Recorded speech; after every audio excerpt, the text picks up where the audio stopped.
오늘은 요한계시록 15장 하늘의 정거장막에 성전이 열리며 라는 제목으로 말씀을 함께 나누도록 하겠습니다. 짐승 우상의 숭배를 강요하는 세상에서 견디어내는 자, 이기는 자, 순교하는 자는 하나님 나라에 들어간다고 합니다. 반대로 세상의 염려와 걱정, 위협에 굴복한 자에게는 죽음의 심판, 피해의 심판, 진노의 추수가 뒤따른다고 경고합니다. 요한계시록에서 말하는 이기는 자는 우상숭배, 돈과 안락의 유혹으로부터 참고 견뎌내는 자, 이겨내는 자를 말하고, 반대로 견디지 못하고 우상숭배와 돈과 안락에 굴복한 자와 구분되는 것입니다. 말씀을 버리고 굴복한 자에게는 죽음의 심판밖에 없는 것입니다. 요한계시록을 믿는 사람들, 교회에 주신 말씀입니다. 믿지 않는 사람들의 심판을 기록한 것이 아니라 믿는다고 하는 사람들 가운데 많은 사람들이 실제 믿음을 떠나 우상과 물질에 굴복하는 자에게는 하나님 나라 영생이 없다는 것을 명확히 하고 있습니다. 잠깐의 안락과 평안을 위하여 복음을 버리고 자신의 생각을 쫓아서 세상에 벗이 되어 살아갈 때 영원한 고통, 후회의 심판으로 들어간다는 것입니다. 이 성경에서 이기는 자라고 했을 때 그 사람이 적과 싸워서 이기는 것이 아니라 오히려 견뎌내는 자, 견뎌내어서 인내하고 버텨낸 사람을 이긴 자라고 이야기하고 있습니다.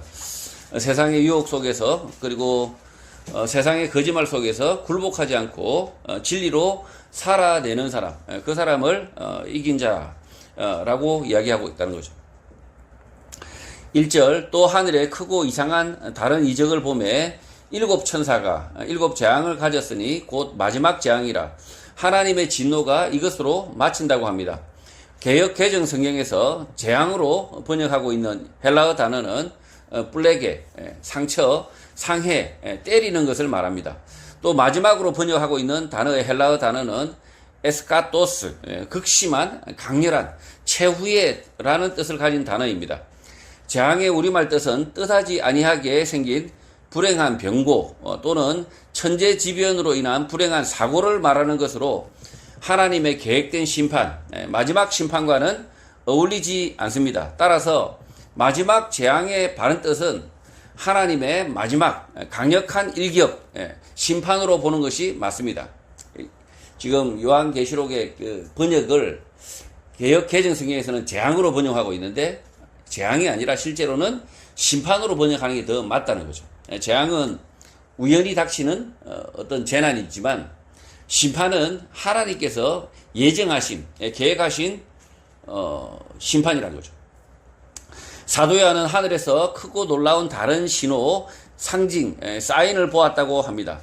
이적에 해당하는 헬라어 단어는 세미온으로 부호, 표시, 신호, 상징이라는 뜻의 단어입니다. 그래서 이적으로 번역하는 것은 적절하지 않습니다.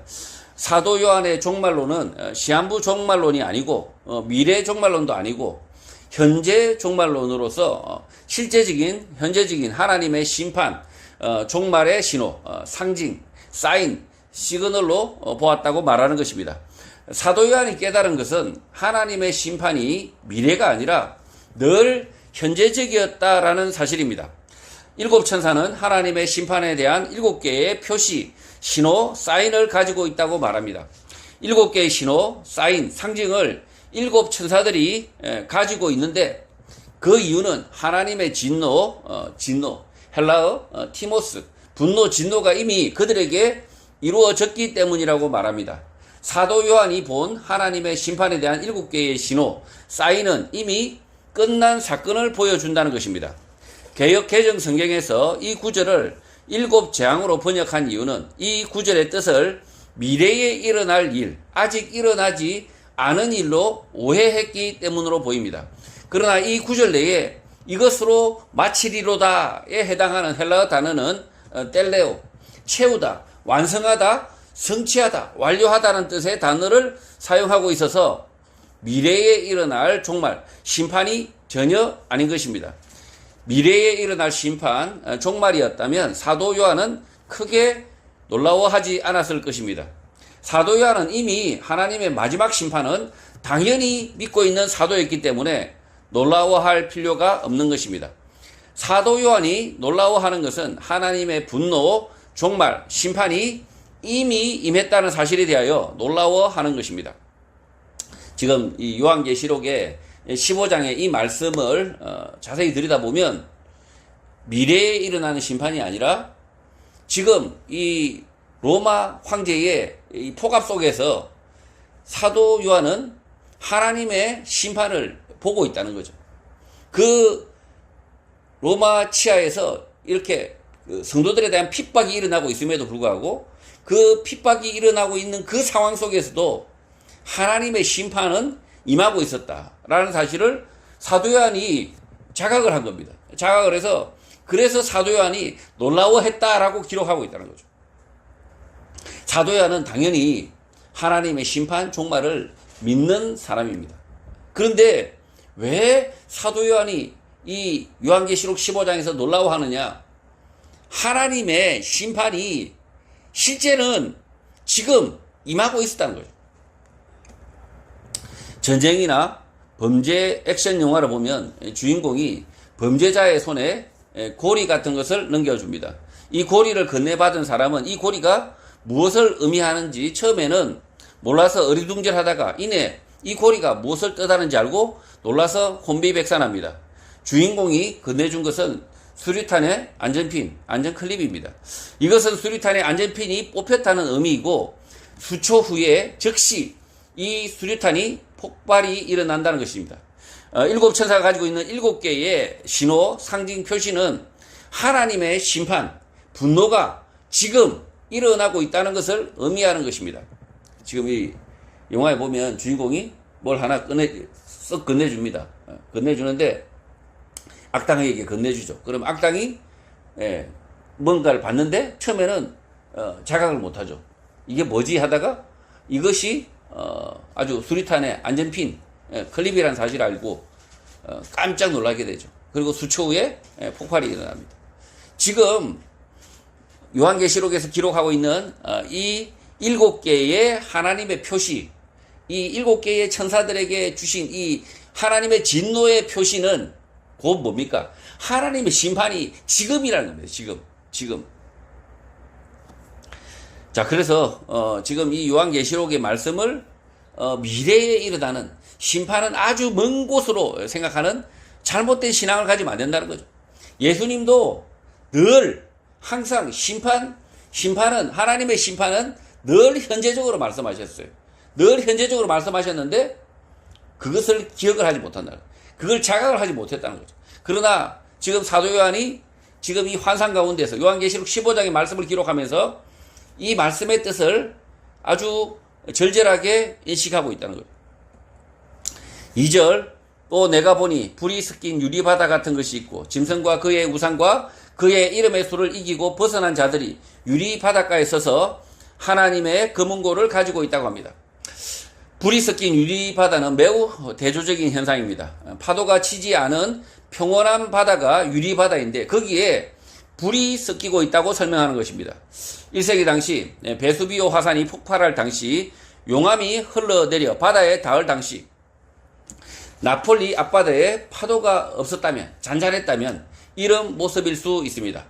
개역개정 성경에서 이 유리바다가에 섰다고 번역하고 있으나 헬라어 원문에서는 전치사 에피가 위에라는 뜻이므로 불과 물이 만나는 해변이 아니라 불, 용암의 위험에서 멀리 벗어난 유리바다 위에 있다는 것입니다.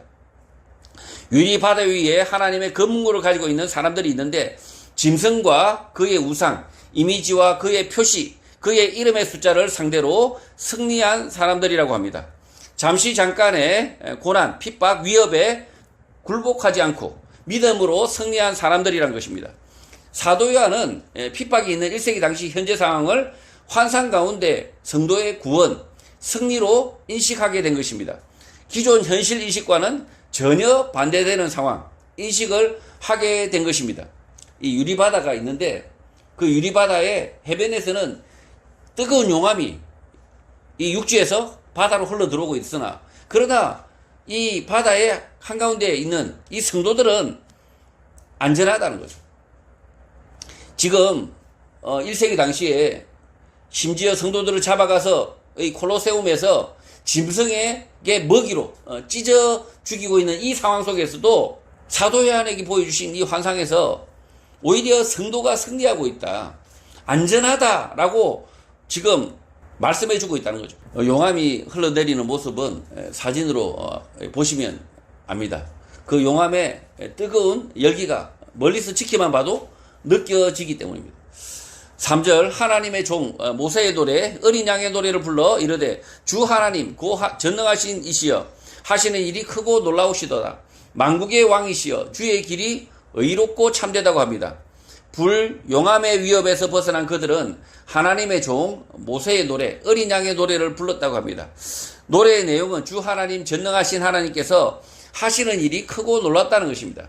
또 영원한 왕이시며 주의 길은 어렵고 참되다는 것입니다. 모세가 애굽 파라오의 군대 칼에서 벗어난 홍해 반대편에서 안심하며 부른 노래가 하나님의 종 모세의 노래입니다. 모세의 노래는 아주 흥겨운 노래가 아니라, 너무나 평안해서 부르는 노래가 아니라 막 이 바로의 칼날에서 피해서 살아났다, 이런 핍박 속에서 살아났다, 겨우 살아났다란 그런 감격의 노래란 거죠.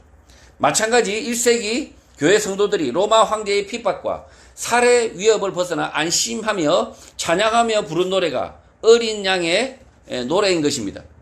로마 제국 아래에서 황제의 경제적 핍박과 우상 숭배 위협 아래에서 성도들은 신음하고 있었고, 몇 성도는 옥에 갇히고 몇 사람은 콜로세움에서 짐승들에게 찢겨 순교하는 상황임에도 불구하고 사도 요한이 본 장면은 구원받은 성도가 살해 위협에서 벗어나 찬양하는 모습인 것입니다.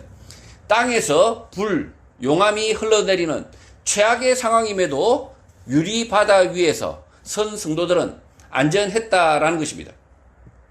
4절 주여 누가 주의 이름을 두려워하지 아니하며 영화롭게 하지 아니하오리까 오직 주만 거룩하시나이다. 주의 의로우신 일이 나타났음에 만국이 와서 주께 경배한다고 합니다.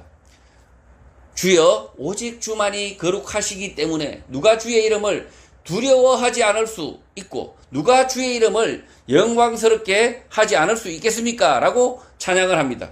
이 땅의 일들이 하나님의 절대 주권적 상황임을 인지하고 인정하고 있는 것입니다. 로마 제국의 폭정 아래에서도 주의 의로우신 심판이 나타났으니 모든 민족, 모든 백성이 당신 앞에 경배한다고 합니다. 사도 요한은 1세기 당시 상황을 믿음의 눈으로 보고 있는 것입니다. 불신앙의 눈으로 보면 성도는 핍박받고 순교하며 패배한 것으로 볼 수 있지만 실제는 정반대라는 것입니다. 오늘 이 순간도 하나님은 악인들을 심판하고 계시고 성도들을 구원하고 계신다는 것입니다. 영화나 소설의 오래된 주제가 구원입니다. 전쟁 속에서, 범죄의 수렁 속에서, 가난과 빈곤 속에서, 마약 중독의 고통 속에서, 가족 간의 폭력 속에서, 무지와 편견 속에서, 인종차별과 학대 속에서, 질병 속에서 인간은 어떻게 구원받는가라는 것이 중요한 주제입니다. 성경은 예수 그리스도로만 구원 얻는다라는 답을 가지고 있습니다. 다른 무엇으로도 구원받지 못한다라는 것입니다.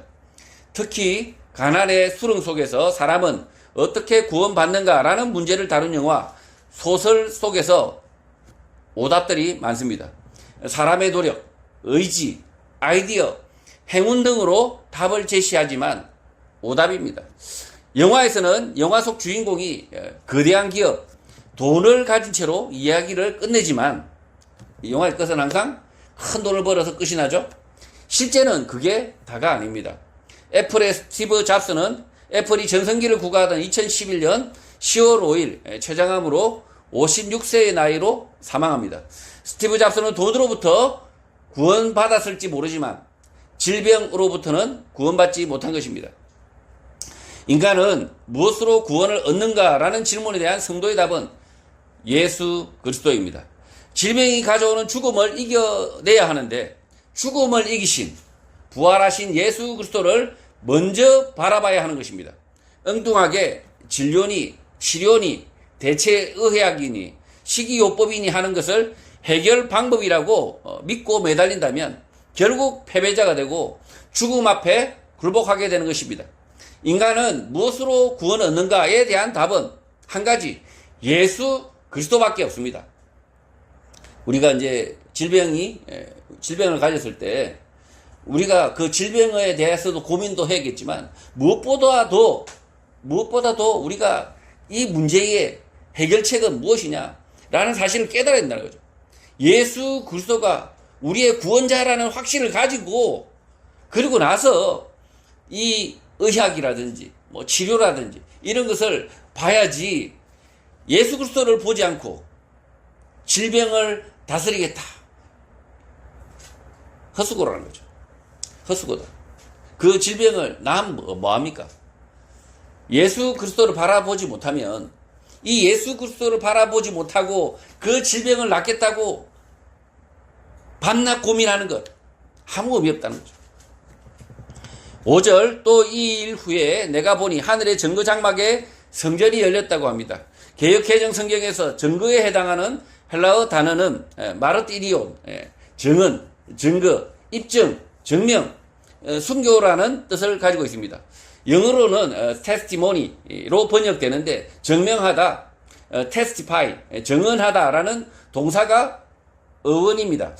출애굽 이후 모세가 받은 장막은 하나님께서 이 백성을 지키신다, 구원하신다는 약속의 장막, 예정의 장막이었으나 예수님의 십자가 죽으심과 부활, 성천 이후 사도 요한이 본 장막은, 이 장막은 구원의 확증, 입증, 증명을 하는 장막이라는 것입니다. 이 구절을 악용한 사이비 이단 인물이 두 명이 있는데, 첫 번째가 유재열이고 두 번째가 이만희입니다. 1966년 불과 18세의 젊은 교주 유재열은 과천시 막계동, 지금의 서울대 공원 골짜기에 들어가 초막을 짓고 기도하며 7명과 함께 하나님의 계시를 받았다고 합니다. 유재열은 자신을 어린 양과 비슷한 어린 종으로 7명의 목사는 7천사라고 주장하고 과천시 막계동 골짜기에 출입구 위에 7별을 장식한 교회당을 짓고 장막 성전이라고 이름을 붙인 것입니다. 유재열은 자신이 만든 장막 성전 안으로 들어온 14만 4천 명만 구원을 얻는데, 종말은 장막 성전이 만들어진 이후 3년 반 뒤, 그러니까 7년의 절반이죠. 3년 반 뒤, 요한계시록에서 설명하고 있는 3년 반, 69년 11월 1일이 종말이 온다고 설교한 것입니다. 그래서 많은 사람들이 과천시 막계동 유재열의 장막성전 주변에 800세대 5,000명이 이주하여 살았으나 종말은 오지 않았고 신자들은 흩어지게 된 것입니다. 이때 유재열의 장막성전 2단 교회의 집사가 이만희이고 교주 유재열을 고소하여 결국 구속 수감된 뒤 유죄 확정 판결을 받아 감옥에 가게 됩니다. 이만희는 자신의 고향 청도에 내려갔다가 다시 상정하여 1984년 신천지 예수교 증거장막 성전이라는 이단 교회를 세우게 됩니다. 이만희는 과거 자신이 따르던 교주 유재열에 대하여 세례 요한으로 지칭하고 유재열의 무너진 증거장막을 대신하여 새하늘과 새 땅 신천지 성전을 만들었다고 주장합니다. 또 자신은 요한계시록 22장 16절에 나오는 대언의 사자, 약속한 목자이고 신천지 교회에 등록한 14만 4천 명만 구원을 얻는다, 천년 왕국이 임한다고 했으나 최근 신자가 25만 명이 넘어서자 시험을 쳐서 합격한 자만 구원을 얻는다고 교리를 고쳐서 많은 사람들이 신천지를 떠났지만 아직도 많은 사람들이 사이비 이단 교주 이만희를 따르고 있는 것입니다. 증거장막의 성전은 하나님과 예수 그리스도의 말씀만을 전하는 신약의 교회입니다. 이 증거장막 성전, 신약의 교회를 설명하고 있다는 거죠. 오실 예수 그리스도의 상징인 모세의 장막, 솔로몬의 성전이 아니라 오신 예수 그리스도, 구원의 확정, 입증, 증명이 있는 장막, 신약의 교회들인 것입니다. 바울과 디도, 사도 요한이 섬겼던 신약 교회가 거룩한 하나님의 성전, 증거 장막의 성전이라는 것입니다. 증거 장막의 성전이라는 표현은 1세기 교회에 대한 하나님의 칭찬, 인정, 평가인 것입니다. 그냥 성전이 아니라 확정의 성전이다 라고 말씀한 이유는 뭘까? 이 증거 장막이라고 이렇게 표현한 이유, 확정의 장막이라고 표현한 이유가 뭐냐면 1세기 그 순교하고 그 핍박을 견뎌내는 그 교회에 대한 하나님의 칭찬이 증거 장막의 성전이라는 표현이란 거죠. 6절 일곱 재앙을 가진 일곱 천사가 성전으로부터 나와 맑고 빛난 세마포 옷을 입고 가슴에 금띠를 띠었다고 합니다. 개역 개정 성경에서 일곱 재앙을 가진 일곱 천사로 번역한 이 구절은 문맥을 따라 보면 매우 어색합니다. 하나님의 천사가 재앙을 가져왔다. 좀 어색하죠. 일곱 재앙이 아니라 하나님의 일곱 심판으로 보는 것이 더 타당합니다. 하나님의 일곱 심판을 가진 천사가 성전으로부터 나왔는데 맑고 빛난 세마포 옷을 입었고 가슴에 금띠를 띠었다는 것입니다.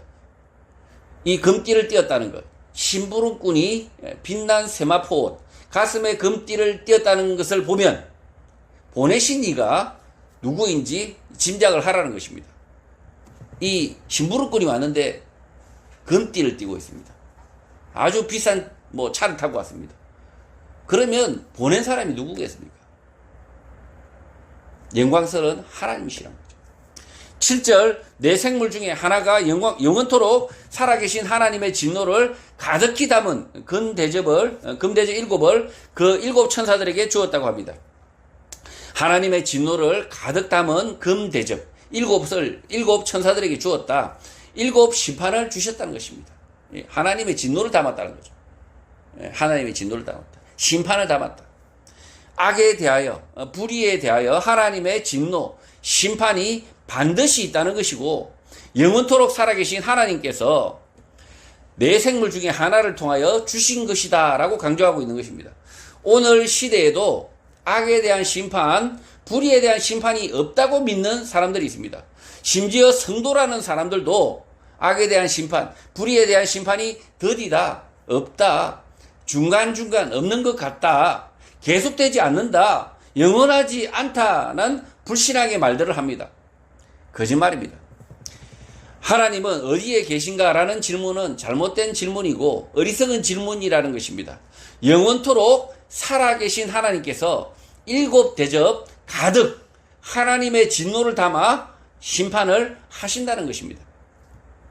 8절 하나님의 영광과 능력으로 말미암아 성전의 연기가 가득 차매 일곱 천사의 일곱 재앙이 마치기까지는 성전에 능히 들어갈 자가 없다고 합니다. 일곱 천사의 일곱 심판이 마치기까지 성전에 들어갈 자가 없다라는 것은 하나님의 심판을 멈출 수 없다, 돌이킬 수 없다는 것입니다. 하나님의 심판이 명확하다는 거죠. 명확하다. 불신앙, 불의에 대한 심판은 확정적이라는 것입니다. 하나님의 영광과 능력으로 성전의 연기가 가득 찼다는 표현은 진리를 전하는 교회의 권위, 위엄, 두려움인 것입니다. 교회가 불의, 악에 대하여 심판, 징계를 말하지 못하면 교회가 아닌 것입니다. 이 교회의 바른 징표가 뭡니까? 권징입니다. 권징. 근데 지금 한국 교회에 권징이 없죠. 바른 교회가 없는 거죠. 교회가 바른 교회의 징표가 뭐냐? 권징이 있어야 된다.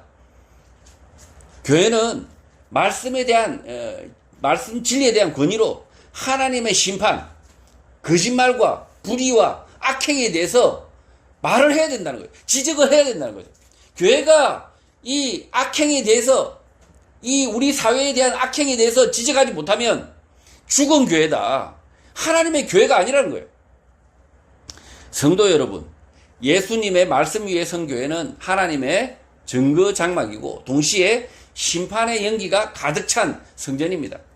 교회는 예수 그리스도의 십자가 죽으심과 부활을 전함으로 구원을 확증하는 곳이고 동시에 불의, 불신앙, 악한 죄를 심판하는 하나님의 도구입니다.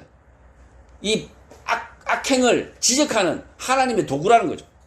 하나님이 세우신 교회, 예수 그리스도의 피로 산 교회는 악한 세상 속에서 복음을 전하여 구원의 방주가 되어야 하고 동시에 거짓과 모순, 죄악을 분별하여 하나님의 심판이 있음을 가르쳐야 하는 것입니다.